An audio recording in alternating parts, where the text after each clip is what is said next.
नमस्कार, news night में आप सभी का स्वागत है। मैं हूं ऋतु वर्मा। अगले 1 घंटे में दिन भर की बड़ी खबरों पर होगी बात और शुरुआत करेंगे दिन की तीन बड़ी खबरों पर। सबसे पहले बात होगी दुनिया भर में जारी तनाव और आर्थिक अनिश्चितताओं के बावजूद साल 2026-27 में भारतीय अर्थव्यवस्था की रफ्तार मजबूत बनी रहेगी। आरबीआई की वार्षिक रिपोर्ट में देश की रियल जीडीपी ग्रोथ रेट 6.9% रहने का अनुमान है। भारत अर्थव्यवस्था के मजबूत फंडामेंटल्स और रिपोर्ट पर जानेंगे विशेषज्ञों की राय।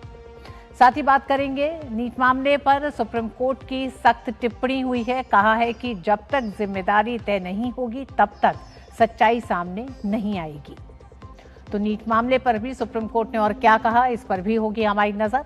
साथ ही बात होगी किस तरह से शुभेंदु सरकार एक्शन मोड में दिखाई दे रही है। जनगणना को लेकर एक्शन मोड में दिखाई दे रही है शुभेंदु सरकार, और जनसांख्यिकी में जो बड़ा बदलाव देखा गया है उसे ध्यान में रखते हुए भी जनगणना बेहद महत्वपूर्ण होने जा रही है पश्चिम बंगाल के लिए। तो इन खबरों के साथ ही होगी दिन भर की बड़ी खबरें भी, लेकिन शुरुआत करेंगे अभी तक की हेडलाइंस के साथ।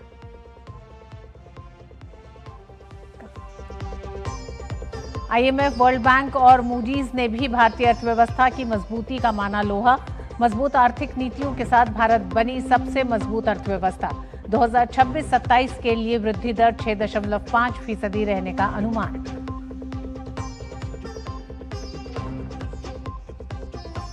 अमित शाह ने भारत पाकिस्तान सीमा पर स्थित बॉर्डर आउटपोस्ट G7 पर बीएसएफ जवानों के साथ किया संवाद। कहा, BSF first line of defence का दायित्व मजबूती से निभा रही। G7 एवं G13 बॉर्डर आउटपोस्ट का भी किया लोकार्पण।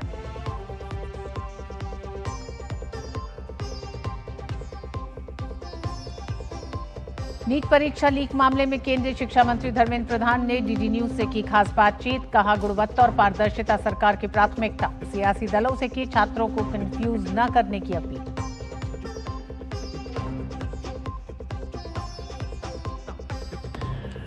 पश्चिम एशिया में तनावपूर्ण हालात के बीच देश में हालात सामान्य। देश में ईंधन की पर्याप्त मात्रा, सरकार ने दी जानकारी। पेट्रोल, डीजल और एलपीजी की पर्याप्त स्टॉक मौजूद। कालाबाजारी पर सख्त कार्रवाई का आदेश।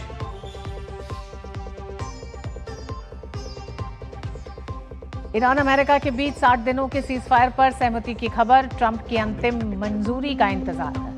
अस्थायी शांति के फॉर्मूले के तहत ईरान हॉर्मुज पर नहीं लगाएगा कोई शुल्क। ईरानी बंदरगाहों से अमेरिकी नौसैनिकों की नाकेबंदी होगी खत्म।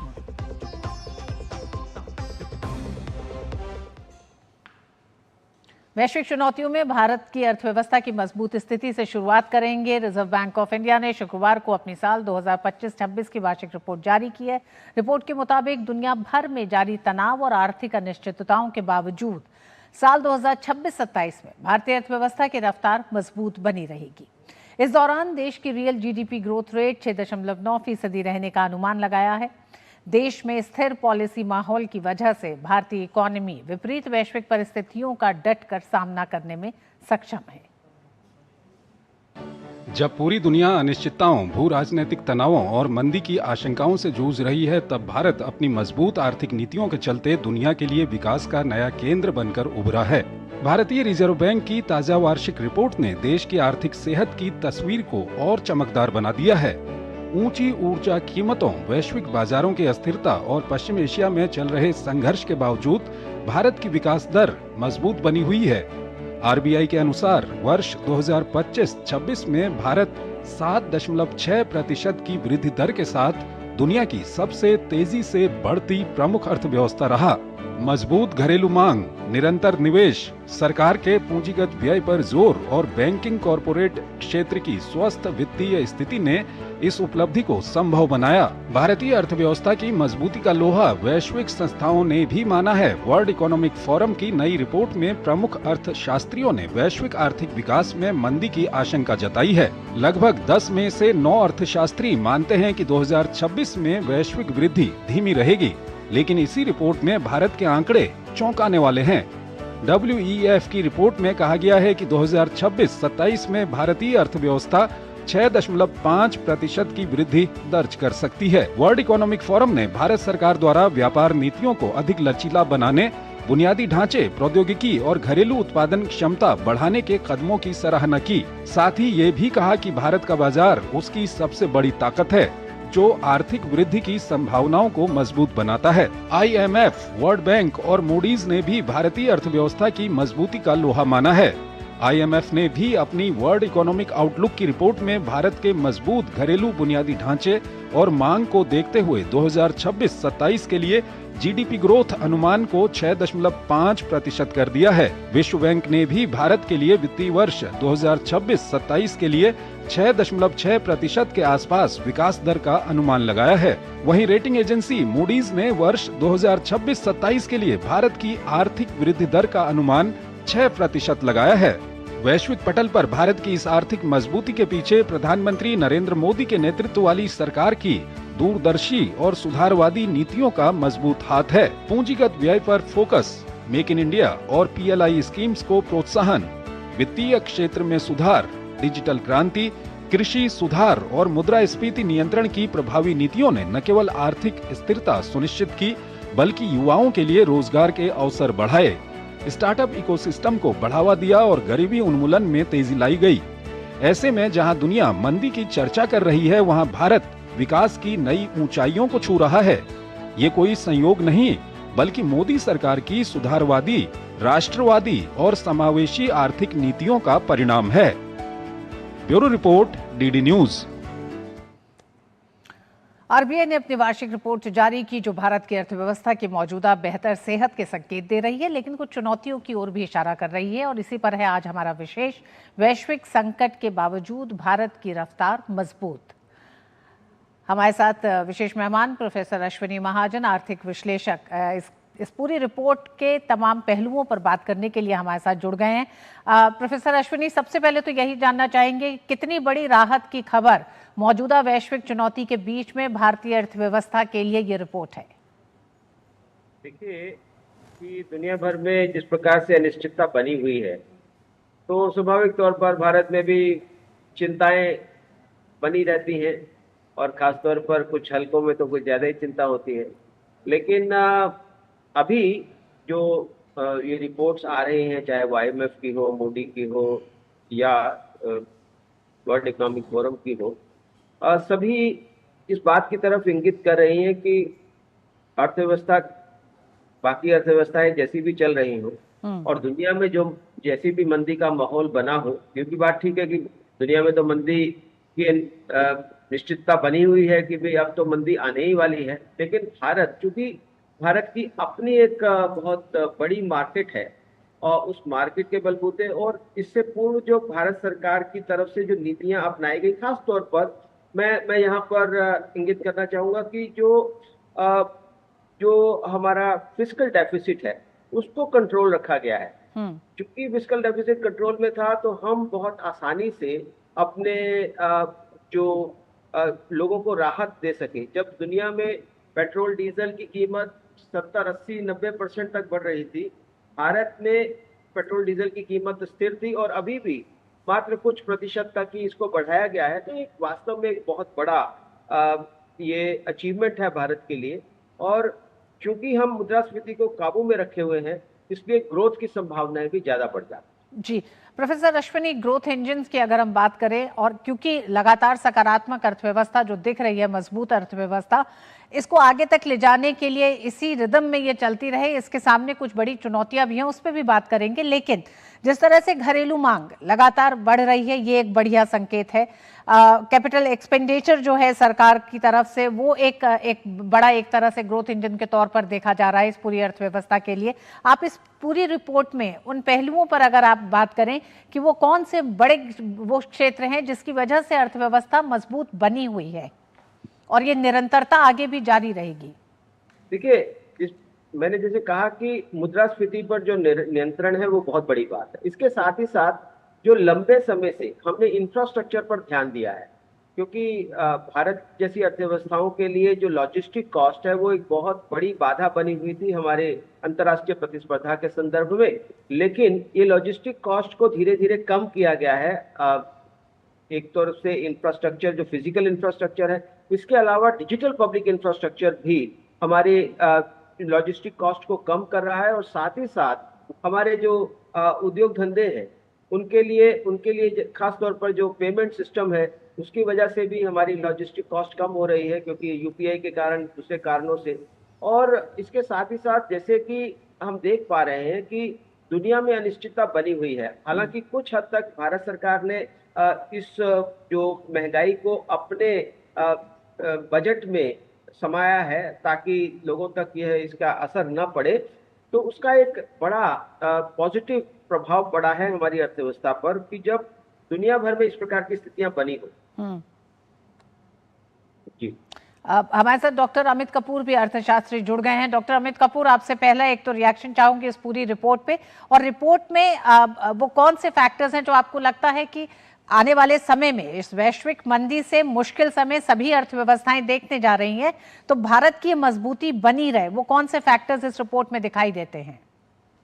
देखिए जी, जैसे अश्वनी जी भी कह रहे थे थोड़ी देर पहले, 2 या 3 चीजें या पहलू बहुत उभर के आते हैं जी इसके अंदर। पहली बात तो जो हमारा ग्रोथ है, इंडिया का ग्रोथ इंजन आज भी बरकरार है जी। हम लोग जो है 7.6% की दर से पिछले गत वर्ष या कुछ महीनों से ग्रो करे हैं जी। और उसका जो अनुमानित है बिकॉज ऑफ स्लो डाउन, वो लगभग 6.5% की तरफ बात कर रहे हैं जी। तो वो ग्रोथ रेट बिल्कुल मेंटेन्ड है। और वो ग्रोथ रेट क्यों मेंटेन्ड है, उसके 2 या 3 पहलू निकलते हैं जी। पहली बात, आपका जो है निवेश की बात कर रहे हैं जी, जो ये रिपोर्ट बहुत इंपॉर्टेंट तरीके से बोलती है कि जितने भी अर्थशास्त्रियों से उन्होंने बात करी, वो ये कह रहे हैं कि इंडिया जो है एक वो ग्रोथ स्पॉट है। और यहाँ पे लगभग 55% इकोनॉमिस्ट ने ये कहा कि यहाँ पे निवेश होगा जी। तो निवेश के लिए ये मार्केट आज भी तैयार है, क्योंकि ये ग्रोथ इंजन है इंडिया की। तीसरी चीज बहुत इंपॉर्टेंट है जी, जो शायद रिपोर्ट में नहीं कही गई, बट उसका एक अंडरलाइंग प्रिंसिपल है कि इंडिया जो मार्केट है वो बहुत बड़ी है जी। अगर हम उसको किसी भी परिप्रेक्ष्य में उसको देखें, चाहे हम उसको कहें कि हमारी पर कैपिटा इनकम कितनी है, हमारा पीपीपी पे इनकम कितना है, वो काफी अच्छा है जी और वो बढ़ रहा है। ऐसा नहीं है कि हमारे को कुछ मुश्किलात नहीं होगी, वो मुश्किलात होगी जी, थोड़ा सा डिप्रिशिएशन है रुपी का, बट उसके बावजूद हमारी एक्सपोर्ट्स जो हैं वो बढ़ने की कगार पर हैं। और last but not the least जी, उसमें बहुत इंपॉर्टेंट बात है जो हमारा मल्टीप्लायर है, जो हम लोगों ने निवेश किया है इंफ्रास्ट्रक्चर के ऊपर, वो बहुत इंपॉर्टेंट है जी। जब भी इंफ्रास्ट्रक्चर में निवेश होता है जी, उसका मल्टीप्लायर बहुत ज्यादा रहता है जी। तो जो सरकार किसी भी इंफ्रास्ट्रक्चर में कर रही है, लॉजिस्टिक कॉस्ट तो एक तरफ है जी, उसका कारण जो आपका डायरेक्ट, इनडायरेक्ट और इंड्यूस्ड इम्पैक्ट रहता है, जिसके अंदर कहने का मतलब ये हुआ जी कि आपके कारण, उसके कारण कितनी जॉब्स क्रिएट हुई, कितने नए बिजनेसेस बने, उसके कारण लोग अपने आप में कैसे सक्षम हो रहे हैं और किस तरह से उसके अंदर खर्चा करते हैं, उसका अपना मल्टीप्लायर बहुत रहता है। और लगभग जितना भी निवेश हो उससे 5 से 6%, 6 गुना उसका इम्पैक्ट जीडीपी पे आता है। तो वो बहुत इंपॉर्टेंट पहलू है जी, जो हमें देखना होगा। और सरकार उसी कगार पर चल रही है। सरकार ने ये नहीं कहा कि जो आर्थिक मंदी हो रही है दुनिया भर में, उसके कारण हम लोग कोई निवेश में कमी करेंगे। तो सरकार उस चीज पे बरकरार है जी। तो कहीं पे भी उसके अंदर ढील नहीं करी गई। हाँ, थोड़ा सा हमारे को लॉस जरूर हुआ कि जो हमारी ऑयल प्राइसेस जो दुनिया में बढ़ रही हैं, उसके कारण हल्का सा हमारे जो लॉसेस हुए फॉर ऑयल कंपनीज, वो मेरे ख्याल से वो हम पूरा कवर कर पाएंगे, क्योंकि एक बहुत स्मार्ट स्ट्रैटेजी है जी। क्योंकि अगर हम इसकी पूरी कॉस्ट आगे दे देते हैं तो इन्फ्लेशन बढ़ने का बहुत डर है जी। जैसे ये चीफ इकोनॉमिस्ट भी कह रहे हैं कि इंडिया के अंदर इन्फ्लेशन कंट्रोल रहेगा, वो इसी कारण से इन्फ्लेशन कंट्रोल रहेगा। और वो बहुत इंपॉर्टेंट बात है। ये बड़ी राहत की बात है कि आने वाले समय में महंगाई काबू में रहेगी, कि वो सबसे बड़ी चिंता है। प्रोफेसर अश्वनी, हम देख रहे हैं जिस तरह से पेट्रोल के दाम बढ़े हैं, महंगाई काबू में रहेगी, ये आम जनता के लिए एक राहत की बात है। लेकिन जिस तरह से आरबीआई की ये रिपोर्ट कई बेहतर संकेत, सकारात्मक संकेत दे रही है, आईएमएफ, वर्ल्ड बैंक, मूडीज ने भी भारतीय अर्थव्यवस्था को बेहतर स्थिति में पाया है अन्य अर्थव्यवस्थाओं की तुलना में। आप किस तरह से इन दोनों भागों को देखते हैं? एक तरफ आरबीआई की वार्षिक रिपोर्ट, दूसरी तरफ आईएमएफ, वर्ल्ड बैंक और मूडीज के जो आंकलन थे, उन आंकलनों में कुछ परिवर्तन है, लेकिन मोटे तौर पर संकेत यही है कि भारत की अर्थव्यवस्था एक मजबूत और बेहतर अर्थव्यवस्था इस संकट में बन के उभरी है। देखिए, भारत ने पिछले 10-12 सालों में आत्मनिर्भरता के संदर्भ में काफी काम किया है और उसके कारण जो दुनिया भर में, दुनिया के दूसरे मुल्कों में एक दूसरे मुल्कों पर डिपेंडेंस रहती है, खासतौर पर ग्लोबल वैल्यू चेन में भी बहुत इस समय डिस्टर्बेंस आई हुई है। उसके चलते भारत ने लगातार अपनी आत्मनिर्भरता के लक्ष्य को आगे बढ़ाया है। प्रोडक्शन लिंक्ड इंसेंटिव स्कीम उसमें से एक है। लेकिन अब आप ये देखिए कि डिफेंस के क्षेत्र में भारत जो पूरी तरह से विदेशों पर निर्भर करता था, लगभग 70% हमारा जो खरीद थी वो बाहर से होती थी, लेकिन आज हम अपने ऊपर निर्भर हैं, चाहे वो तोप हो, चाहे वो मिसाइल्स हो, चाहे किसी भी प्रकार का डिफेंस इक्विपमेंट है। उसी प्रकार से हमारी जो टेक्नोलॉजी के क्षेत्र में जैसे यूपीआई है उसमें भी, और स्पेस के क्षेत्र में, और अभी जो क्लीन टेक मैन्युफैक्चरिंग के लिए भारत सरकार की तरफ से विशेष प्रयास हो रहा है और मैन्युफैक्चरिंग मिशन भी शुरू होने जा रहा है, ये मुझे लगता है कि अंतर्राष्ट्रीय एजेंसियां ये सारी बातें कहीं ना कहीं फैक्टर इन करती हैं, ये देखते हुए कि सरकार की नीति क्या है। सभी सभी जगह पर इस प्रकार की नीतियां नहीं होती हैं, इस वजह से सब जगह एक जैसा नहीं हो। और 17% जो अगले साल ग्रोथ होने वाली है पूरी दुनिया में, उसका 17% भारत से आने वाला है। ये सामान्य बात नहीं। उसका कारण ये है कि हम जैसे कि अभी अमित जी बता रहे थे कि हमारा जो एक जो इंफ्रास्ट्रक्चर में जो निवेश है, प्रोडक्शन लिंक्ड इंसेंटिव स्कीम के कारण जो मैन्युफैक्चरिंग में जो निवेश है, और जो कृषि में हम लगातार प्रगति कर रहे हैं, ये बात सही है कि विदेशों से आने वाले अभी जो केमिकल मैन्योर्स हैं उनको उनमें कहीं ना कहीं व्यवधान आएगा, लेकिन हमारे पास अपनी संभावनाएं अपने देश में ऑर्गेनिक फार्मिंग के बारे में, और प्रधानमंत्री ने भी कहा है कि हम ज्यादा से ज्यादा नेचुरल फार्मिंग की तरफ आगे बढ़े। और एक बड़ी बात है कि दुनिया में किसी प्रधानमंत्री ने या किसी भी शासनाध्यक्ष ने लोगों से अपील नहीं की है कि आप कम उपयोग करें, क्योंकि हो सकता है कि उनकी अपील जो है वो इतनी सार्थक ना हो। लेकिन भारत में आज लगभग, चाहे वो आप सोशल मीडिया के माध्यम से देखें, अदरवाइज देखें, तो देखते हैं कि प्रधानमंत्री की अपील का, चाहे वो सोने के बारे में हो, चाहे वो ऑयल कम करने के बारे में हो। और आप ये समझिए कि अगर 20 साल पहले अगर प्रधानमंत्री, कोई भी प्रधानमंत्री इसके बारे में अपील करता तो शायद उसको इतना सीरियसली नहीं लिया जाता, लेकिन आज संभावनाएं हैं। आज हम इलेक्ट्रिक व्हीकल्स की तरफ जा सकते हैं, आज हम ज्यादा से ज्यादा जो बायोगैस की तरफ जा सकते हैं, और तरह तरह के जो हमारे पास अनकन्वेंशनल और रिन्यूएबल सोर्सेज ऑफ एनर्जी है जिसके बारे में लगातार हम लोग आगे बढ़ रहे हैं, उसका भी एक बड़ा प्रभाव है। और मुझे लगता है कि ये जो प्रभाव होगा वो स्थायी होगा, और ये जो डिपेंडेंस पे कमी होगी विदेशी ऑयल की, वो भी स्थायी होगी। दुनिया के बड़े बड़े अर्थशास्त्री भी इस बात को मानते हैं कि अगर एक बार हम ऑयल से दूसरी जगह शिफ्ट कर गए तो अब दोबारा से ऑयल की डिमांड नहीं पड़ेगी, और विदेशों पर जो हमारी निर्भरता हर बार जो हम बढ़ी हुई ऑयल कीमतों के कारण हमारे देश में महंगाई बढ़ती है, उसकी जो आशंकाएं हैं वो भी कम होती चली। बिल्कुल प्रोफेसर अश्वनी, प्रधानमंत्री हमेशा कहते हैं आपदा में अवसर की बात, जिस बात को वो कहते हैं एक अवसर भारतीयों के लिए भी है, देश की जनता के लिए है। जिस अपील को उन्होंने किया उसका किस तरह का बड़ा असर होगा डॉक्टर अमित, लेकिन एक बात और समझने की जरूरत है। जहां बड़ी अर्थव्यवस्थाओं की हम बात करते हैं, उनके लिए ये इन संकटों के हल करने के रास्ते बहुत होते हैं। भारत में जो तमाम पिछले 10 साल से रिफॉर्म एक्सप्रेस की तरह से तमाम आर्थिक सुधार अर्थव्यवस्था में किए गए हैं, और आर्थिक मोर्चे पे बहुत बड़े बड़े सुधार किए गए हैं, क्या आप मानते हैं कि 10 साल में उसका एक बड़ा असर है, या इस संकट को देखते हुए कुछ कदम जो उठाए हैं ये उसके असर दिखाई दे रहे हैं? नहीं, देखें जी, ये दो पहलू हैं जी इस बात के। एक तो जो लॉन्ग टर्म आप बात कर रहे हैं, जो 10 साल की बात कर रहे हैं, बहुत सारी चीजें जो आप आज सिस्टमैटिक डिफेंस भी करते हैं, अगर आज की परिप्रेक्ष्य में भी कुछ आप कर रहे हैं, वो पीछे की उसकी स्थापना हो चुकी है जी, उसकी आप नींव डाल चुके हैं जी उस पूरे स्टेप्स की। 2 या 3 चीजें, जैसे अश्विनी जी भी कह रहे थे जी, जैसे अगर आप एनर्जी की बात करते हैं जी, इंडिया के अंदर आज की तारीख में लगभग 50% एनर्जी जो हम यूज कर रहे हैं वो नॉन फॉसिल फ्यूल बेस्ड है जी। तो दैट मीन्स कि हम लोगों ने इतना इन्वेस्टमेंट किया है एनर्जी के ऊपर, खासकर जो आप हम सोलर एनर्जी की बात करें, विंड की बात करें, उस तरह उसके ऊपर बहुत ज़्यादा इन्वेस्टमेंट हुआ है, और उसका फ़ायदा आप देखेंगे। उसी तरह से जब हमारी सरकार कह रही है कि आप लोग ईवीज की तरफ जाएं, उससे भी बहुत फायदा है। और ये चीज़ें जो है ये पहले 5 या 7 साल से शुरू हो रखी हैं, बल्कि पिछले 12 साल से ही शुरू हो रखी हैं जी। और ईवीज के ऊपर तो सरकार ने कहा है कि 2030 तक हमारा जो डिपेंडेंस है या जो हमारी ईवी सेल्स है वो लगभग 30% होनी चाहिए। तो अगर आप देखें तो ये सरकार बहुत पहले से सोच रही थी कि हमारी एनर्जी डिपेंडेंस कम होनी चाहिए, और कहीं ना कहीं ये सोच जरूर रही होगी कि कोई अगर एनर्जी क्राइसिस आता है तो उसको कैसे हल किया जाए।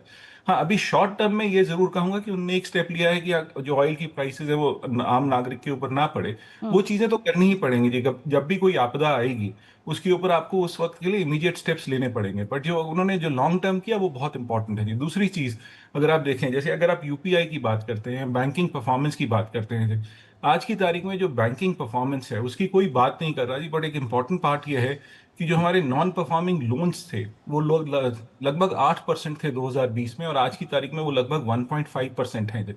तो 1.5% ही रह गया नॉन परफॉर्मिंग लोन जो है बैंकिंग सेक्टर का। तो अगर आप देखें तो हमारा बैंकिंग सेक्टर आज की तारीख में बहुत सुदृढ़ है। तो अगर हमारे पास कोई आपदा भी है तो हमारा बैंकिंग सिस्टम इतना सक्षम है कि वो उस आपदा को और उस आगे आपके जो इंडिजिनस ग्रोथ है उसकी बिल्कुल। तरफ आप सक्षम हो सकते हैं। प्रोफेसर अश्वनी, इस रिपोर्ट के दो पहलू हो सकते हैं, दोनों आकलन होने चाहिए, एक आलोचनात्मक आकलन भी होना चाहिए, क्योंकि रिपोर्ट संकेत दे रही है आने वाले समय में अगर पश्चिम एशिया का ये वैश्विक तनाव बना रहता है तो अर्थव्यवस्थाओं के लिए मुश्किल होगी, भारत के लिए भी कुछ मुश्किलें होंगी। एल नीनो की बात की है, खेती किसानी को नुकसान हो सकता है, बेहतर मानसून नहीं रहता है, तो इन सब संकेतों को कैसे देखा जाए? देखिए, भारत के कृषि के संदर्भ में जब बात करते हैं तो एक इस बात को समझना होगा कि पिछले कोई सालों से लगातार हम कृषि में सरप्लस प्रोडक्शन कर रहे हैं। इसलिए अगर थोड़ा बहुत कृषि में उत्पादन में कमी भी आती है तो उसके कारण हमारे देश में खाद्य संकट तो बिल्कुल नहीं हो सकता। हाँ, ये बात सही है कि हम दुनिया भर को खाद्य पदार्थ उपलब्ध कराने की स्थिति में आज भी हैं और अगली बार भी रहने वाले। लेकिन जहाँ तक जो कुछ चुनौतियों की बात है, हमें समझना होगा कि आज भी हमारा जो ट्रेड डेफिसिट है वो बहुत ज्यादा है। 2025-26 में $333 बिलियन का जो ट्रेड डेफिसिट रहा वो हमारे रुपए को कहीं ना कहीं कमजोर करने की कोशिश कर रहा है। तो ऐसे में हमें आत्मनिर्भरता की तरफ और आगे बढ़ना पड़ेगा, और जिन जिन वस्तुओं का उत्पादन हम अपने देश में कर पा रहे हैं उनको हमें प्रश्रय देना पड़ेगा, उसको प्रेफरेंस देनी पड़ेगी। मैं इस मामले में एक उदाहरण आपके समक्ष रखता हूँ जी। कि हम बहुत बड़ी मात्रा में सोलर पैनल्स इंपोर्ट कर रहे थे, लेकिन 1 जून से भारत सरकार ने अब ये निश्चित कर दिया है कि देश में सरकारी स्कीम्स के अंतर्गत, चाहे वो सब्सिडी के साथ हो या नेट मीटरिंग के साथ हो, अब जो सोलर पैनल्स हैं वो डीसीआर यानी डोमेस्टिक कंटेंट रिक्वायरमेंट की फुलफिलमेंट के साथ होंगे। यानी इसका मतलब ये है कि अब भारत में ही बने हुए वेफर्स, भारत में ही बने हुए सेल्स और भारत में ही बने हुए सोलर इक्विपमेंट्स का इस्तेमाल होगा। आज हम सोलर में 20% तक हमारी आत्मनिर्भरता है। अगर हम इसको 70-80% तक लेकर के चले जाते हैं, आज हम $6 बिलियन सोलर इस्तेमाल करें, इसी के साथ ही इलेक्ट्रॉनिक्स और टेलीकॉम और ई ट्रांसमिशन की जो प्रोडक्ट्स हैं वो बहुत बड़ी मात्रा में, आधा जो हमारा ट्रेड डेफिसिट है उसकी वजह से हो रहा है, और बहुत आसानी से हम उनको कम कर सकते हैं। तो इसलिए चुनौतियां भी हैं, अवसर भी है, लेकिन सरकार को ये बात ध्यान में रखनी होगी, और जो भी मेथड्स आप अडॉप्ट कर सकते हैं, चाहे वो एंटी डंपिंग ड्यूटीज लगा करके करें, चाहे आप क्वालिटी कंट्रोल लगा करके करें, चाहे दूसरे किसी मेथड से हम विदेशियों से आने वाले सामानों को, उन सामानों को जो भारत में निर्मित हो सकते हैं, चाहे थोड़ा बहुत कॉस्ट में डिफरेंस हो भी, तो भी हमें अगर ये करते हैं तो उसके कारण जो रुपए में जो डेप्रिसिएशन है, उसके कारण जो इन्फ्लेशन होने वाली है, उस इन्फ्लेशन को हम पहले से ही कम करने की स्थिति में आएंगे। इसलिए इन चुनौतियों को भी हमें देख करके चलना पड़ेगा। बिल्कुल, बहुत बहुत शुक्रिया आप दोनों ही अर्थशास्त्रियों का हमारे साथ जुड़ने के लिए, क्योंकि ये रिपोर्ट जहां एक तरफ अच्छी खबर भारतीय अर्थव्यवस्था के लिए लेकर आती है, कई ऐसे पहलू भी थे जिन्हें समझने की जरूरत थी। बहुत बहुत धन्यवाद आप दोनों का। वक्त एक छोटे से ब्रेक का है, ब्रेक के बाद खबरें जारी रहेंगी, देखते रहिए टीटी न्यूज। खाने में मेरी क्वीन के लिए क्या है? किंग मटर पनीर, किंग बैगन भरता, king veg pulao, king palak paneer kofta. ये सब किंग क्यों? क्योंकि ये सब बना है MDH किचन किंग से का बॉस। MDH किचन किंग, असली किचन किंग। MDH। वाह, गाय तुम्हारी माता है ना? तो पशुहार के नाम पर जहर क्यों खिलाता है? अनसन हटा, दिल से खिला, सिर्फ कपिला, देश का नंबर 1 पशु आहार।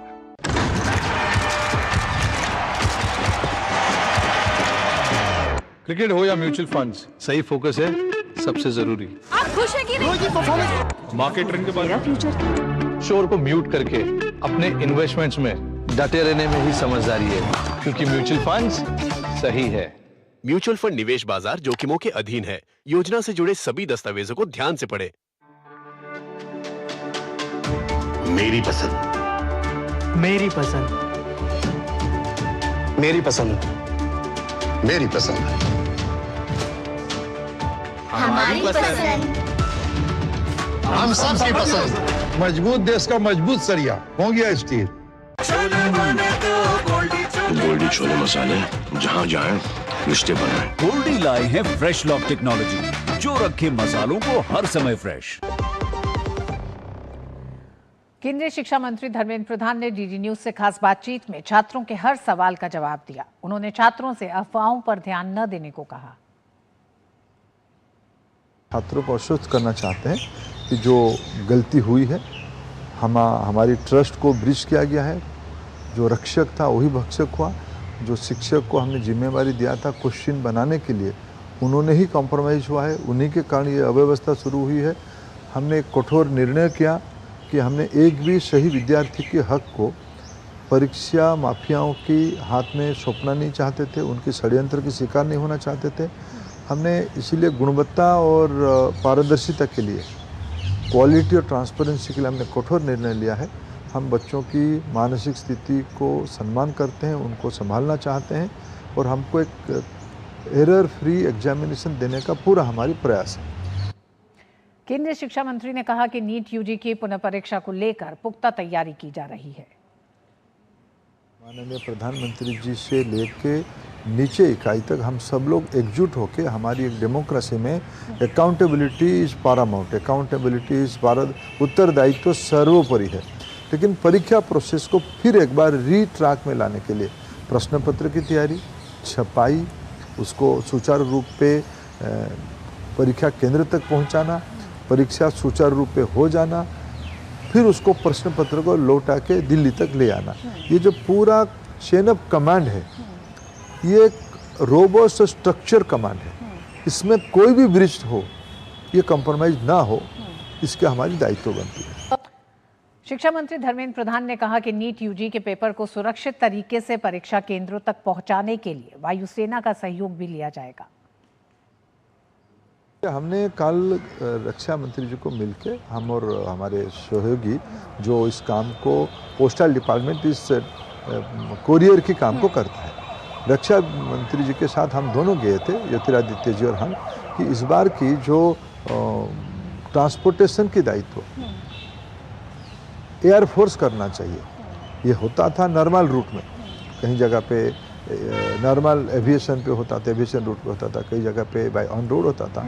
हमें संभावनाओं को, चैलेंज की संभावनाओं को, कॉम्प्रोमाइज़ की संभावनाओं को मिनिमाइज करने के लिए, जीरो करने के लिए हमने एयरफोर्स की मदद ली। एयरफोर्स की एक हमारे देश में एक बड़ा ताकत रखता है।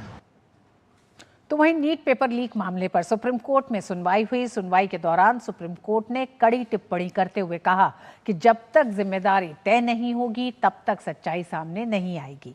अदालत ने इसे बेहद संवेदनशील मामला बताते हुए कहा कि युवाओं के भविष्य से जुड़े ऐसे मामलों में संस्थाओं को जवाबदेह होना होगा। सुनवाई के दौरान सॉलिसिटर जनरल ने कहा कि सरकार इस मुद्दे को लेकर पूरी तरह सजग है और 21 तारीख को होने वाली नीट परीक्षा के लिए कई महत्वपूर्ण कदम उठाए गए हैं। हालांकि सुरक्षा कारणों से इन उपायों को फिलहाल सार्वजनिक नहीं किया जा सकता है। उन्होंने ये भी बताया कि प्रधानमंत्री स्वयं इस मामले की निगरानी कर रहे हैं। कोर्ट ने कहा कि राष्ट्रीय परीक्षा एजेंसी यानी एनटीए को अन्य संस्थाओं से सीखने की जरूरत है। अदालत ने टिप्पणी की कि यूपीएससी में कभी ऐसी स्थिति नहीं बनी। जस्टिस नरसिम्हन ने कहा कि संस्थाओं में इंस्टीट्यूशनल कंटिन्यूटी की कमी एक बड़ी समस्या है और सक्षम अधिकारियों के जाने के साथ उनका अनुभव भी संस्थान से चला जाता है। सुप्रीम कोर्ट ने कहा कि युवाओं को निराश नहीं किया जाना चाहिए। वर्षों की मेहनत के बाद पेपर लीक जैसी घटनाएं छात्रों को गहरा मानसिक आघात पहुंचाती हैं। मामले की अगली सुनवाई जुलाई के दूसरे सप्ताह में होगी। इससे पहले केंद्र सरकार को अपना हलफनामा दाखिल करना होगा। आज काफ़ी इम्पॉर्टेंट हियरिंग हुई है नीट में, क्योंकि इसमें एनटीए ने जो एफिडेविट फाइल करा था और जो कमेटी के चेयरपर्सन है, उन दोनों का ही एफिडेविट आज सुप्रीम कोर्ट के सामने था। और सुप्रीम कोर्ट ने बहुत ही डिटेल्ड एक हियरिंग करी जिसमें एफिडेविट के बारे में भी बात करी गई कि क्या एरियाज हैं जो कि अभी भी कंप्लाई नहीं हुए हैं। ये क्वेश्चन था सुप्रीम कोर्ट का। सॉलिसिटर जनरल ने स्टेटमेंट भी दिया कि ये पूरी जो मॉनिटरिंग है इस बार पीएम खुद इसको देख रहे हैं। सो यूनियन को भी इसकी तरफ काफी एक बहुत बड़ा कंसर्न का मुद्दा है उनके लिए भी। कोर्ट ने इस मैटर को पेंडिंग रखा है। They want to observe the matter and इसीलिए इस मैटर की अब अगली सुनवाई जुलाई में रखी है। और नीट परीक्षा पेपर लीक मामले पर सुप्रीम कोर्ट में सुनवाई के दौरान न्यायालय ने गहरी चिंता व्यक्त की है। कोर्ट ने कहा है कि ऐसी घटनाएं युवाओं को झकझोर देने वाली हैं और युवा वर्ग को निराश नहीं किया जा सकता। ऐसे में नेशनल टेस्टिंग एजेंसी यानी एनटीए ने सुप्रीम कोर्ट में हलफनामा दाखिल कर परीक्षाओं की ईमानदारी, पारदर्शिता और छात्रों के भरोसे को बनाए रखने के लिए अपनी पूरी प्रतिबद्धता जताई है। सॉलिसिटर जनरल तुषार मेहता ने कोर्ट को बताया कि प्रधानमंत्री नरेंद्र मोदी खुद इस मामले पर नजर रख रहे हैं ताकि कोई चूक ना हो। एनटीए नीट समेत उसके अधीन होने वाली परीक्षाओं की सुरक्षा के लिए सुधार किए जा रहे हैं और इन सुधारों में शिक्षा मंत्रालय के साथ मिलकर परीक्षा सिस्टम की कमजोरियों को दूर करने पर लगातार काम चल रहा है। एनटीए ने साफ कहा है कि परीक्षा प्रणाली को सुरक्षित बनाना सिर्फ एक औपचारिक प्रक्रिया नहीं बल्कि लगातार चलने वाला अभियान है। एनटीए ने बताया कि शिक्षा मंत्रालय और दूसरी संबंधित एजेंसियों के साथ समन्वय बढ़ाया गया है ताकि किसी भी तरह की लापरवाही या तकनीकी कमजोरी को समय रहते पकड़ा जा सके। इसके अलावा एनटीए ने कहा कि सुधार सिर्फ परीक्षा केंद्र तक सीमित नहीं है बल्कि पूरे एग्जाम साइकिल को कवर करते हैं। उन्होंने कहा कि इसका मतलब है कि प्रश्न पत्र तैयार होने से लेकर उसे पहुंचाने, परीक्षा कराने, निगरानी करने, कॉपी जांचने और रिजल्ट जारी करने तक हर स्तर पर सुरक्षा बढ़ाई जा रही है। परीक्षा से पहले पेपर सुरक्षा और ट्रांसपोर्ट सिस्टम को भी मजबूत किया जा रहा है। परीक्षा के दौरान निगरानी और टेक्नोलॉजी आधारित मॉनिटरिंग बढ़ाई जा रही है, जबकि परीक्षा के बाद मूल्यांकन और रिजल्ट प्रोसेस में भी ज्यादा सख्ती लाई जा रही है। तो ये तमाम बदलाव किए गए हैं। इन्हीं के साथ सुरक्षित परीक्षा कराने के लिए एनटीए राधाकृष्णन कमेटी की सिफारिशों पर तेजी से काम भी कर रही है, जिसके तहत राधाकृष्णन कमेटी की सिफारिशों में जो शामिल है उसमें तय समय सीमा के भीतर लागू किया जा रहा है। इन सुधारों का मकसद परीक्षा प्रक्रिया को ज्यादा सुरक्षित बनाना और पेपर लीक या गड़बड़ी जैसी घटनाओं की संभावनाओं को कम करना है। न्यूज नाइट पे वक्त एक छोटे से ब्रेक का है। ब्रेक के बाद खबरें जारी रहेंगी। देखते रहिए डीडी न्यूज। खिसते, तोड़ते, कूटते, गिरते, नानी दादी का नाम याद आता है। हमको तो एक ही नाम याद आता है, एमडी शाही पनीर मसाला। पनीर हो गया मस्त बना डाला। एमडीएच का असली शाही पनीर मसाला, वो असली मसाले सच सच एमडीएच। सर, हमने भी म्यूचुअल फंड्स में एसआईपी शुरू कर दी है, पर मार्केट की समझना बाउंसर जा रही है। आप कैसे कर लेते हो? मैं धीरज को अपने साथ रखता हूँ। म्यूचुअल फंड्स में लॉन्ग टर्म गोल पे फोकस करो और एसआईपी करते वक्त धीरज को अपने साथ रखो, तो लॉन्ग टर्म से फोकस हटाने का नहीं। और म्यूचुअल फंड्स है सही। म्यूचुअल फंड निवेश बाजार जोखिमों के अधीन है। योजना से जुड़े सभी दस्तावेजों को ध्यान से पढ़ें। जब धरती चीर कर निकलता है लोहे का पत्थर और मिलता है मोंगिया के जोश से, फिर तपता है, पिघलता है और बनता है फौलाद। अब होता है सरिया सारी खूबियों के साथ। मोंगिया स्टील, मजबूत देश का मजबूत सरिया।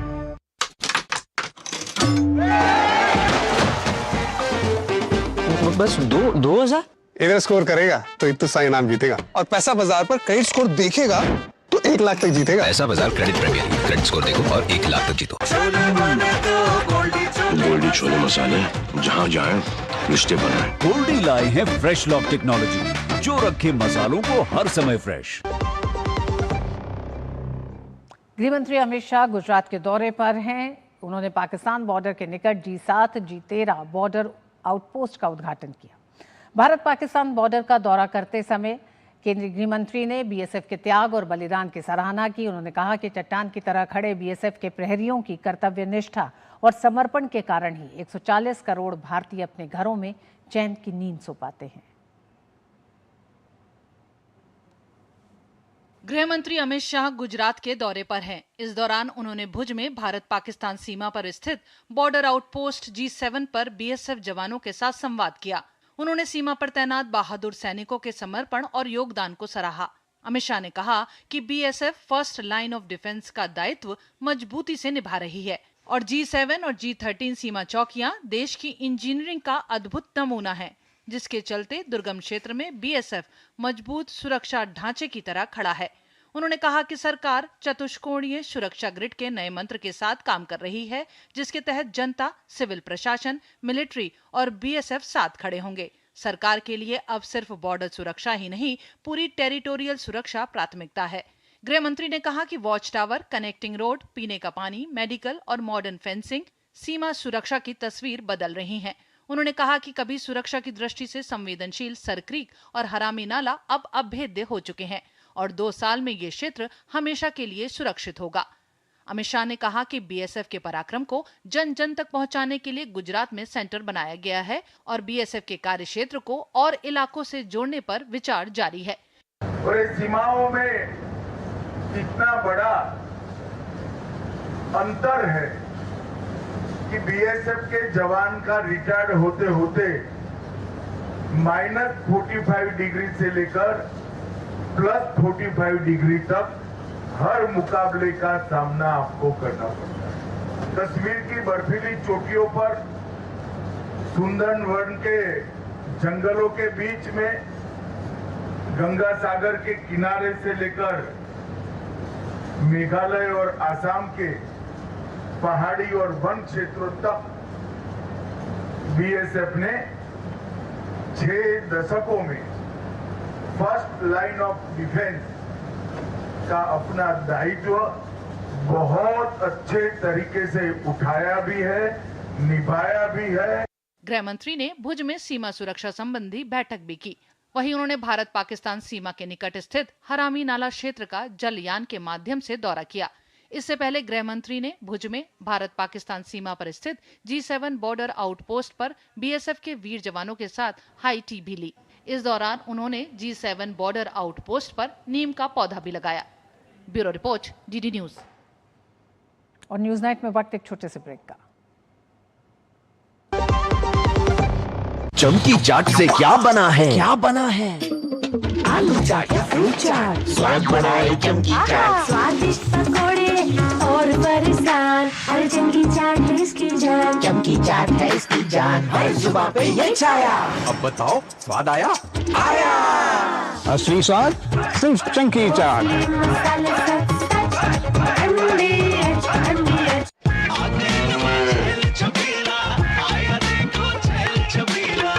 एक कपिला, अरे भाई सब एक ही जैसा होता है। ये लो साधारण पशु आहार।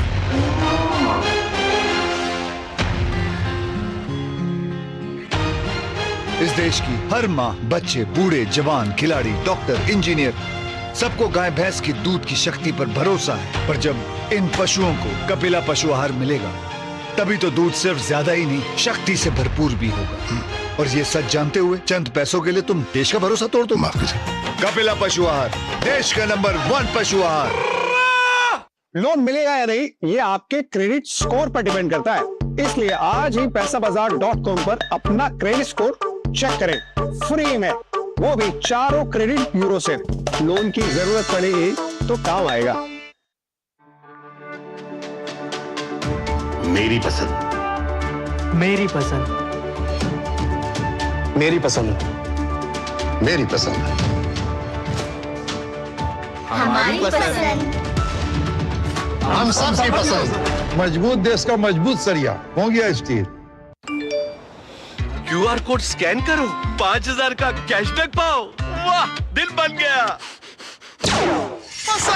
UPI पिन एंटरिंग सिर्फ पैसे भेजने के लिए है। RBI कहता है जानकार बनिए, सतर्क रहिए।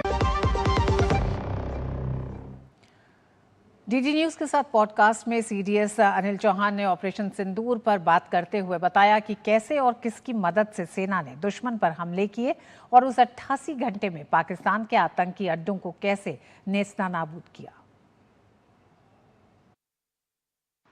There's a close connect between politics and war. Of course. Clausewitz said that, war is a continuation of politics by other means. So the politico-military objectives for the war are defined by the political authority. Sure.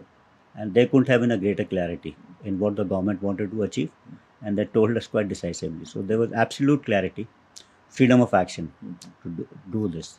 That I think was important. And third was even guidance and monitoring to a large extent on what the services were doing. And it's not, in the beginning and the end, but even during this operation. I see. So that thing I think was a major change, and that helped us all. So that's at the strategic level, you could say. At the operational level, I think what made us succeed was, because of this integration, we had this battlefield transparency. We had probably better situational awareness over what was happening on our territory and the adversary's territory than what the adversary had. So I personally believe that they were almost blind during this 88-hour conflict. And this helped us. This helped us for escalation control. It helped us for, application of force. It helped us when we had to exit. I must also mention that, during this period, there's a lot of synergy between the services and other instruments of power. Okay. So, and for that, largely the office of NSA was responsible. So there was great synergy between us and the intelligence agencies, intelligence flow, we would have demonstrated precision, but the accuracy of intelligence as to what existed and who was there, that was important. That was by agencies. So Information Broadcasting Ministry, setting out the narrative. We had some cooperation with ISRO, Space, MEA, huge cooperation with MEA, because we had to work closely in whatever we, seamlessly. You've seen that during this briefings, etc. Correct. The armed forces and MEA. So we all, CAPF, great role played by MHA, Coast Guard. So all these people were, some kind of synergy was there.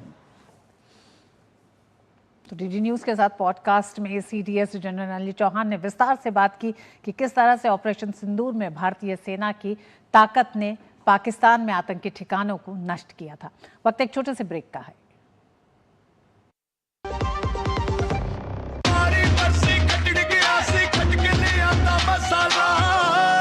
केड़ा मसाला ओए? छोलिए दा या लोबिए दा? पंजाबी छोले दा या पिंडी चने दा? अब छोलिया हो या लोबिया, पंजाबी छोले या पिंडी चने, सब कुछ मजेदार बने। डॉक्टर साहब, मैं टीम की दवाई तो समय पर ले रहा हूँ, पर तबीयत ठीक नहीं हो रही है। दवाई के साथ साथ पौष्टिक आहार भी जरूरी है। गरीब आदमी कहाँ से पौष्टिक आहार ले? अच्छी खुराक महंगी हो ये जरूरी नहीं है। घर पर बना खाना जैसे दाल, मोटा अनाज, अंकुरित दालें, दूध, हरी सब्जियाँ, ये सब भी पौष्टिक है। ऐसे समझो, इलाज में दवाई और पौष्टिक खाने दोनों का संतुलन बहुत जरूरी है। एक भी चीज के हटाने से सेहत पर असर पड़ता है। इसलिए सरकार टीबी रोगियों को पोषण के लिए हर महीने 1000 रुपए की सहायता देती है। जन जन का रखे ध्यान, टीबी मुक्त भारत अभियान। Hi sir, can I take your order? Cold coffee for me. French fries. Cappuccino, crispy burger. Your total is 723. UPI हम तुझे ऑनलाइन कर देंगे। निकालेगा? हाँ है। Sorry sir, no change. क्या यार, अभी भी कैशबैक का है? चेंज किया था, चेंज कर। डिजिटल पेमेंट सीख। नेक्स्ट तेरी ट्रीट। भारत करता है डिजिटल भुगतान। हर लेन देन अब है आसान। गोल्डी छोले मसाले, जहाँ जाए रिश्ते बनाए। गोल्डी लाए हैं फ्रेश लॉक टेक्नोलॉजी, जो रखे मसालों को हर समय फ्रेश।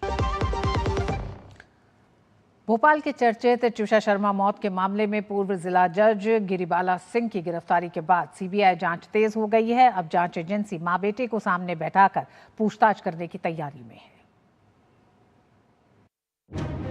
ट्विशा शर्मा का केस अब हाई प्रोफाइल मामला हो गया है।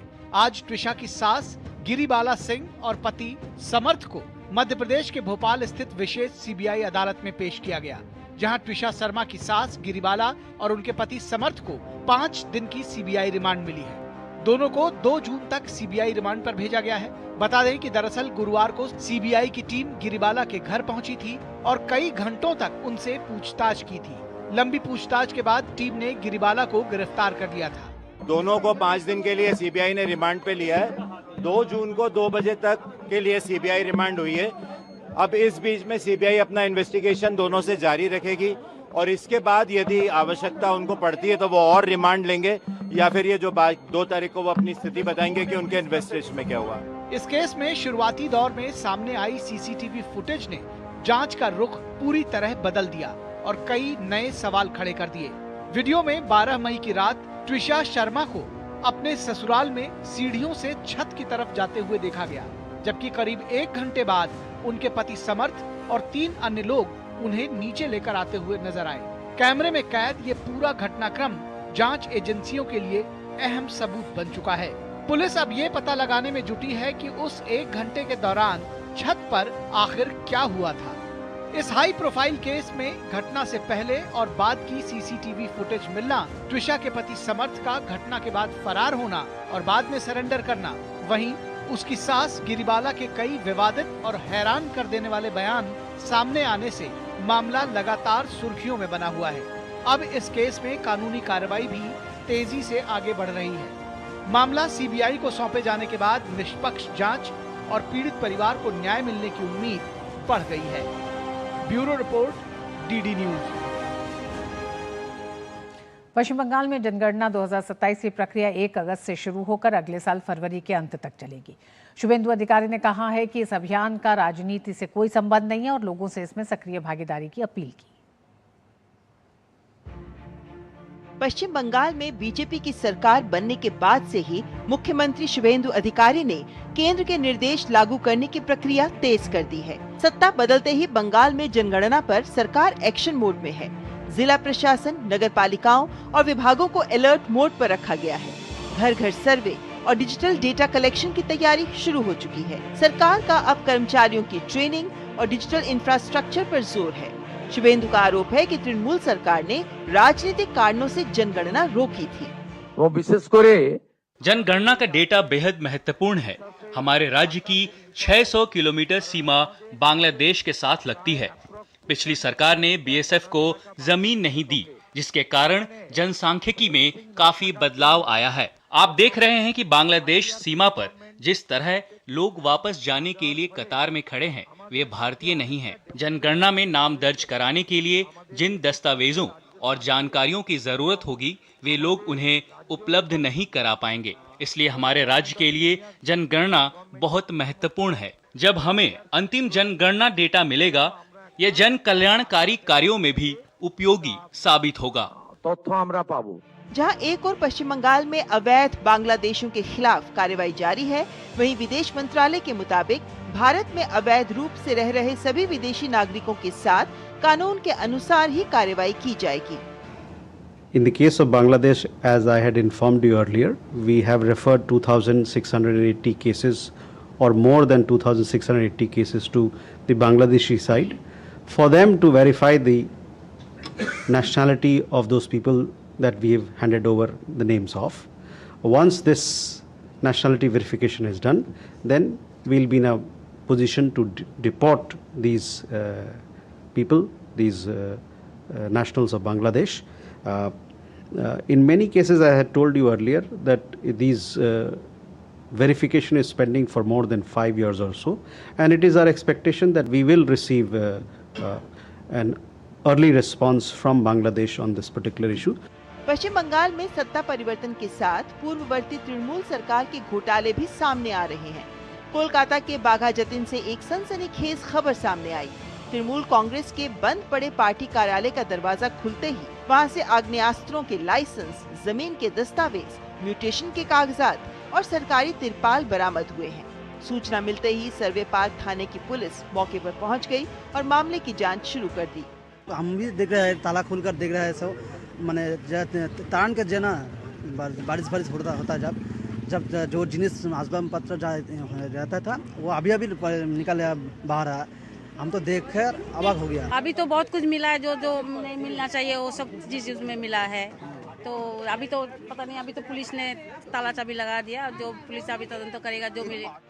पश्चिम बंगाल में हाल ही में हुए विधानसभा चुनाव के बाद तृणमूल कांग्रेस के कई नेताओं और पार्षदों को जनता के भारी विरोध और आक्रोश का सामना करना पड़ रहा है।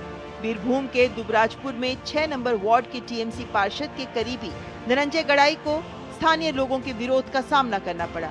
तृणमूल शासन के दौरान धनंजय पर वसूली और रंगदारी के गंभीर आरोप लगे थे। क्षेत्र में पहुंचने पर धनंजय गड़ाई को आम लोगों के विरोध और गुस्से का सामना करना पड़ा। लोगों ने टीएमसी नेता को खदेड़ दिया। ब्यूरो इनपुट के साथ सौरभ दत्ता की रिपोर्ट, डीडी न्यूज। पश्चिम एशिया संकट के बीच केंद्र सरकार ने साफ कर दिया है कि पेट्रोल, डीजल और एलपीजी को लेकर कोई कमी नहीं है। सरकार ने आश्वस्त किया है कि देश में ईंधन का पर्याप्त स्टॉक है, लेकिन कुछ जिलों में असामान्य बिक्री और होर्डिंग की शिकायतों पर सख्त कार्रवाई शुरू हो गई है। साथ ही खाड़ी देशों में फंसे भारतीयों और नाविकों को लेकर भी राहत की खबर है। पश्चिम एशिया के संकट को 3 महीने से ज्यादा का समय बीत चुका है। अंतर्राष्ट्रीय बाजार में कच्चे तेल की कीमतों में उतार चढ़ाव का दौर जारी है। ऐसे में पेट्रोलियम मंत्रालय के मुताबिक देश में पेट्रोल, डीजल और एलपीजी का पर्याप्त स्टॉक है। सभी रिफाइनरियां फुल कैपेसिटी पर चल रही हैं और रसोई गैस का उत्पादन भी बड़े पैमाने पर हो रहा है। यही नहीं, रसोई गैस की डिस्ट्रीब्यूटरशिप पर भी कोई कमी नहीं है। पेट्रोलियम मंत्रालय की संयुक्त सचिव सुजाता शर्मा ने बताया कि देश के करीब 150 जिलों में पेट्रोल की बिक्री 30% से ज्यादा बढ़ी है। 14 जिलों में 100% से ज्यादा। डीजल भी 156 जिलों में 30% से ज्यादा उछाल पर है। सरकार ने स्पष्ट किया है कि जमाखोरी और कालाबाजारी करने वालों पर सख्ती बरती जाएगी। 6500 रेड हुई हैं, 5 एफआईआर बुक की गई, रजिस्टर की गई हैं और 2 व्यक्तियों को अरेस्ट किया गया है। रिटेल आउटलेट्स पर पिछले 2 दिन में लगभग 900 रेड्स हैं और 417 litre petrol, 75,715 litre diesel seize किया गया है। 12 एफआईआर बुक की गई हैं और 15 लोगों को अरेस्ट भी किया गया है। वहीं खाड़ी देशों में हालात सामान्य हो रहे हैं। स्ट्रेट ऑफ हॉर्मुज से क्रूड लेकर आ रहा टैंकर मिसोस्टेरोस सुरक्षित निकल चुका है और 3 जून को विशाखापत्तनम पहुंचेगा, जबकि सभी भारतीय नाविक सुरक्षित हैं। वहीं यूएई, सऊदी अरब, ओमान, कतर, कुवैत, बहरीन से भारत के लिए फ्लाइट चल रही हैं। The overall flight situation continues to improve with additional flights operating from the region to various destinations in India. Our embassies and consulates in the region are operating round-the-clock helplines to provide timely assistance to Indian nationals. तो कुल मिलाकर ईंधन की किल्लत नहीं है, लेकिन अफवाहों और जमाखोरी से बचना चाहिए। सरकार की नजर हर जिले की बिक्री पर है। खाड़ी में भी भारतीय समुदाय सुरक्षित है और फ्लाइट ऑपरेशंस धीरे-धीरे सामान्य हो रहे हैं। नई दिल्ली से देवेंद्र रावत, डीडी न्यूज। भारतीय मौसम विभाग के अनुसार मानसून के दौरान देश में सामान्य से कम बारिश होने की संभावना है। अनुमान है कि जून से सितंबर के बीच देश में औसतन सामान्य बारिश का करीब 90% पानी ही बरस सकता है। यानी इस बार मानसून थोड़ा कमजोर रह सकता है। भारतीय मौसम विभाग यानी आईएमडी ने 2026 के मानसून को लेकर ताजा पूर्वानुमान जारी किया है। मौसम विभाग के मुताबिक इस साल देश में सामान्य से कम मानसूनी बारिश होने की संभावना है। आईएमडी के पूर्वानुमान के अनुसार जून से सितंबर 2026 के दौरान देश भर में दक्षिण पश्चिम मानसून की बारिश दीर्घकालिक औसतन यानी एलपीए का करीब 90% रहने की संभावना है। यानी इस बार देश में सामान्य से कम बारिश होने की आशंका सबसे ज्यादा है। मौसम विभाग के अनुसार पूर्वोत्तर भारत में सामान्य बारिश हो सकती है। मध्य भारत, दक्षिण प्रायद्वीपीय भारत और उत्तर पश्चिम भारत में सामान्य से कम बारिश का अनुमान है। मानसून कोर जोन, जहां देश के ज्यादा वर्षा आधारित कृषि क्षेत्र आते हैं, वहां भी सामान्य से कम बारिश होने की संभावना जताई जा रही है। उत्तर पश्चिम और पूर्वोत्तर भारत के कुछ हिस्सों, दक्षिण भारत के पूर्वी इलाकों, पूर्व मध्य भारत से लगे क्षेत्र और पूर्वी भारत के कुछ हिस्सों में सामान्य से लेकर सामान्य से अधिक बारिश होने की संभावना है। 5 जून से 30 सितंबर के बीच देश की एवरेज रेनफॉल की बात करें, वो सामान्य से नीचे रहने का संभावना है। और परिमाणात्मक ढंग से देखें तो जो लॉन्ग पीरियड एवरेज होता है वो लगभग 87 सेंटीमीटर रेनफॉल होता है और इसका 90% बारिश कंट्री में होने का संभावना है। ये जो मॉडल हम इस्तेमाल करते हैं इसका त्रुटि है ±4%। मौसम विभाग का कहना है कि मानसून सीजन के दौरान प्रशांत महासागर में अल नीनो की स्थिति विकसित हो रही है, जिसका असर बारिश पर पड़ सकता है। इसमें प्रशांत महासागर में समुद्र की सतह पर पानी असामान्य रूप से गर्म हो जाता है। विशेष तौर पर यह प्रशांत महासागर के भूमध्य रेखीय क्षेत्र की घटना है। यह घटना पूरी दुनिया के मौसम को प्रभावित करती है, जो आमतौर पर हर 2 से 7 साल के अंतराल पर होती है। एल नीनो ऐसे एक अवस्था है जिसमें वेस्टर्न पैसिफिक इक्वेटोरियल रीजन पे तापमान के साथ ईस्टर्न इक्वेटोरियल पैसिफिक का तापमान को हम कंपेयर करें तो ईस्टर्न इक्वेटोरियल पैसिफिक टेम्परेचर ज़्यादा हो जाता है, वेस्टर्न में कम हो जाता है। सो इसमें मानसून का जो सर्कुलेशन है इसे प्रभावित होता है। पास्ट में 60 to 70% ऑफ ईयर में जब एल नीनो कंडीशन डेवलप होता है तब भारतवर्ष में जो मानसून रेनफॉल होता है जून टू सितंबर वो बिलो नॉर्मल हो जाता है। मौसम विभाग ने लू को लेकर भी चेतावनी जारी की है। DGIMD ने लू को लेकर जारी पूर्वानुमान में कहा कि पंजाब, हरियाणा, चंडीगढ़, दिल्ली, उत्तर प्रदेश, बिहार, पश्चिम बंगाल, उड़ीसा, आंध्र प्रदेश और दक्षिण गुजरात में तापमान सामान्य से 2 से 3 डिग्री अधिक रह सकता है। इसमें कुछ इलाकों में लू का असर जारी रहने की संभावना है। आमतौर पर 2 से 4 दिन चलने वाली लू इस बार 2 से 3 दिन ज्यादा लंबी चल सकती है। इसके अलावा तेलंगाना और छत्तीसगढ़ के कुछ हिस्सों में सामान्य से अधिक तीव्र लू देखने को मिल सकती है। कल से रेनफॉल शुरू हुआ है। नॉर्थ ईस्ट इंडिया और सेंट्रल इंडिया में टेम्परेचर 5 से 7 डिग्री सेल्सियस कम हो गया है और 31 तक ऐसे रेनफॉल एक्टिविटी, थंडरस्टॉर्म एक्टिविटी जारी रहेगा different parts of north west, central and east India. इसलिए वहाँ हीट वेव कंडीशंस डेवलप होने का संभावना नहीं है। सिर्फ 1-2 का कोई इस इलाके में हो सकता है। मगर जून महीने की बात करें, आज जो हम पूर्वानुमान जारी किए हैं, जून महीना में यूजुअली जितना हीट वेव डेज होता है इससे 2 से 3 दिन ज्यादा हीट वेव डेज होगा। मौसम विभाग ने खास तौर पर गुजरात और पूर्वी तट के राज्यों में सतर्कता बरतने की सलाह दी है, क्योंकि यहाँ गर्मी के साथ नमी भी ज्यादा रहने की संभावना है। इसलिए सावधान रहें, सुरक्षित रहें।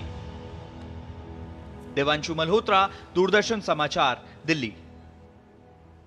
और ISSF विश्व कप 2026 में भारतीय निशानेबाजों का दमदार प्रदर्शन शुक्रवार को भी देखने को मिला। भारतीय निशानेबाज सुरुचिरेंद्र सिंह और ईशा सिंह ने महिलाओं की 10 मीटर एयर पिस्टल में पदक जीतने में सफलता हासिल की। सुरुचि ने स्वर्ण पदक अपने नाम किया, जबकि ईशा सिंह ने रजत पदक जीतने में कामयाबी हासिल की। और इसी के साथ न्यूज नाइट में बस इतना ही। मुझे दीजिए अनुमति। नमस्कार।